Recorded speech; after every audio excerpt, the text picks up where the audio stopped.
حلقة سدعات سيسون وان كان سداني كوبلا ونسا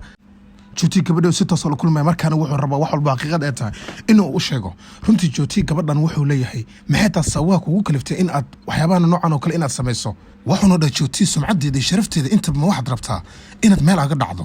gabadhii markaas ay ugu jawaabaysaa adiga sharaf meel ku taal habeeratay ma jirto ninkii jooti ah markaas kadib waa uu xanaaqay markaasna gabadh agteeda uu ka soo tagay gaarigiisa ayuu hadda korayaa gaariga markii uu soo wadaaya balse meeshii waxaba taaganba ayadii runtii jooti kama labalabeenaayo u soo wada gaarigii gabadhii ayuu ku keenaya balse kuma dhufanaayo gabadhii waxay leedahay si toos soo soco waxba kala labaynay ninka saaxiibkiisa wuxuu leeyahay saaxiibo haddii aad midaan samayso waxaad ogaataa xabsi inaad ku mutoosanayso marka waxaa ku haboon maskaxdaada inaad ka shaqaysiiso runtii jooti hadalka markuu saaxiibkiisa sidaas uu ku dhahay asigoo dhan dareenkiisa waa isbedelay jooti gaariga ayuu soo kaxay soo wadan gaarigii gabadhii ayuu agteeda ku keenaya balse kuma dhufanaayo break ayuu qabanaya jooti markuu sidaas bareeg u qabto ayadana waa ay naxaysaa markay naxda kadibna si toos waxay u soo eegaysaa asigana si toos wuxuu fiirinayaa gabadhii way soo bixaysaa markaas kadib xaqiisa ay soo aadaysaa markay xaqiisa timaado kadib jooti ayaa wuxuu leeyahay naama waxa doonaysaa inaad dhimato adiga misna gacanteeda inaad sawsato balse aniga midda ma sameeynaayo adigoo kalena ma yihi gabadhii waxay ugu jawaabaysaa duqan ayaa taa u nacaysaa weliba sida wax loo dilay marka hore waa inaad soo barataa markaas kadib wuxuu ku jawaabay jooti aniga dumarka gacan uma qaado mana dilo sida loo dilan ma aqaan balse danta waxay kugu jirtaa magaaladan ama meel aniga aan ka dhowahay ha isku dayin mar un inaad timaado gabadhii markaas kadib markii ereyga lagu dhaho ayadan waxay ku jawaabaysaa aniga inaan adiga kuu soo dhawaado halkan umaanan iman ee waxaan rabaa xaqii inaan ka dhacsado sababtoo waxaad iga samayso waad ogtaa soo mahanna waxay kaloo leedahay hal midna aan ku raaciyo runtii aniga waan khaldamay nacas adigoo kale markaan jeclaanay misana aan nolosheeda aan u hiibeeyey laakiin waxaan ku leeyahay kaama daba haraay inta nolosheeda ka dhiman waxa balan kaaga qaadaya meel walba adduunka aad ka tagto inaan kaa haro taasaa ka yaabanay leedahay hadda kadibna waxaan u noolahay inaan adiga ku baabi'iyo markaas kadib jooti runtii waxay noqonaysaa arrinta lama filan iyo fajci ku noqonaysaa gabadhii waxay soo bixinaysaa boxkan meesha u saaraysaa wayna ka tegaysaa jootina wuu ka xanaaqaya ayadan halkaas way siga soo tegaysaa ayagana sidoo kale halkaas way ka soo tagayaan markaas kadibna si toos wuxuu imaanaa jooti hoygiisa amaba goobtii uu ka shaqeynaya ayadana waxay doonaysaa ninkan in ay baabi'iso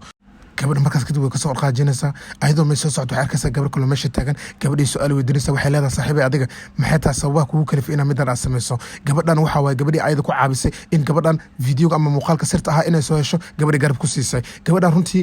markeeda horeba markay gabadhan caabinaysa ayada ka qomameynaysa ayay garab siisay balse maanta maxay kugu taalaa wax walbo ayad ayaa ku dhisay sababtoo ah lacag ayay u balan qaaday lacagtaas inay sii doonto arrimahaas markii u hagaagaan balse lacagtii way ku boodi gabadhan sababtoo gabadhan waxay ku tiri haddii aadan lacagta isiin waxaad ogaataa wax walbo inaan fashilayo amaba dadka inaan la wadaagayo runtii gabadha waxay go'aan ku gaartay gabadhan kale inay disho markay rabto inay dishana waxyaabo badan ayaa jira oo ayada xaggeeda mar walba ka soo mara oo ahaa dukumenti fara badan oo ayada xaggeeda soo jira runtii gabadhan South Korea ayay ku nooleed asalka ahaanteedana famil iska baqiila waxba aanan haysanin ayay ka dhalatay laakiin ninkan waxay u soo dabgashay waxay rabtaa ayada inay ka argudato sababtoo ninkan jacayl been inuu ku abuuray aaminsinta ayada ama nolosheeda inuu sidoo ku baabi'iyay runtii wiilku wuu soo baxaya asiga iyo saaxiibkii waxay imaanayaan halkan mid kale kafeteer ayaa halkan imaanaya kadibna wuxuu u keenaya waraaqadaas oo ay ku qoran tahay waxyaabo fara badan oo ayaga qusay saaxiibkiisa wuxuu leeyahay saaxiibow runtii wax maanta dhacaya ma ahan midan annaga waxaan ka qaban karno balse waxaan laga rabaa dadaal fara badan in aan sameeyno qofka ka dambeeya arrintan in uu faafiyo amaba baraha bulshada inuu ku faafiyo maanta projectigeena shaqadoo dhan qof walba uu ogaado ama secret wax noo qarsan in aysan jirin balse waxaan rabnaa qofkan inaan soo ogaan wax walbana ha nagu qaadato saaxiibkii wuxuu go'aan ku gaarayaa in uu diro ninkan kale wuxuu rabaa sirta iyo wax walba inuu ka soo saaro amaba inuu ogaado nasiib wanaag asigoo meesha fadhiya gabadhii way imaanaysaa telefonana lagu soo sheegay inuu goobtaas ku sugan yahay si u soo socoto agtiisa ayaa imaanaysaa jootina meesha saaxiibadiisa ayuu la fadhiyaa runtii ayada waxay la noqonaysaa salbares waxay leedahay hay'ado qaban ku salaamay kadibna wax salaanaha kama qaadaya runtii saaxiibkiisana waa uu ka qomameynaya balse waxaa u jawaabay midkii shaqaalaha meesha taagnaa wuxuu ku yiri adigu meeshan sidoo ku timid runtii gabadhan marka su'aasha la bidi waa naxday wuxuuna yiri halkan qof walba yimaado waxaad ogaataa asiguna la ogaanay shakhsiyadu yahay iskama yimaado ee halkan sababtaad u timid ayaan rabnaa inaad noo sheegto gabadhii way yaabtay xagiis ayay soo eegtay arrintiin waxay la noqotay mid fajaca boos wuxuu ku yiri gabadhani maxaan ku sameynaa asigu musan jawaabin saaxiibkii ayuu wuxuu yiri caadi waa camd arrintan waxa maahan ayadan way dhoola cadaysay kadibna way ay jawaabtay waxay ku tiri ogow inaan kugu daba taaganahay ama raadkaaga inaan hayo gabadhii way ka soo tagtay asigana sidoo kale halka uu ka soo tago wuxuuna yimid goobtii markuu imaaday si toos ayuu u soo socday wuxuuna yimid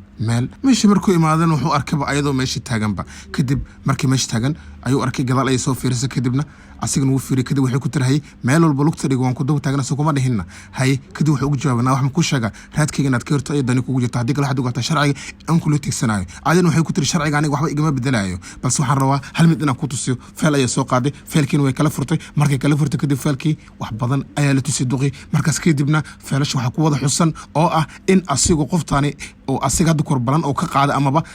in uu lacag ku wareejin doono hanti gaaraysa